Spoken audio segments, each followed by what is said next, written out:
Feliz tarde, ao 27 de novembro de 2023, vai 3.5 FM com Flash News de 6 horas da tarde, com o segmento internacional apresentado para Fast Delivery Courier.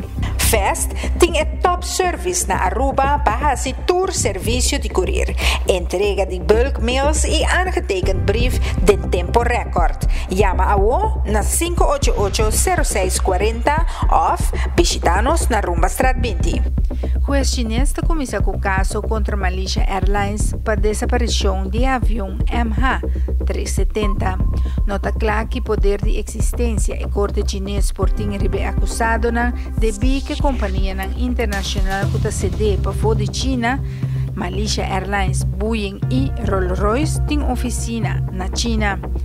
Caso similar apresentado na América para a família de vítima a que rechazar com o fundeshi pode demandar aqui mestre que tratar do sistema legal na Malaysia. Na Malaysia, dois muitos homens com a perda na tata ribe o vuelo a demandar a Malaysia Airlines para a violação de contrato e o governo de Malaysia a negligenciar na 2014. O caso agora resolvido depois de corte e seguinte ano. Na China, a família Nanko afirma acordo de solução com Malaysia Airlines a receber $350,000 como compensação. Na princípio, somente par de família chinesa afirma na março 2021 mais ou menos 90 famílias anenga, pero a quantidade baixa para metade depois da pandemia de COVID-19.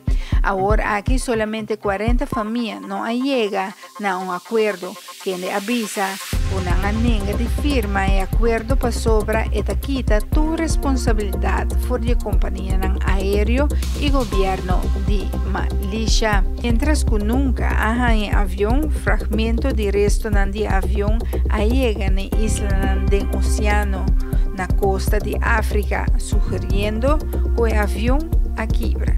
Meu nome é Farbo Gold e essa aqui é a Vibe 3.5 FM Flash News com o segmento internacional apresentado para Fast Delivery Courier.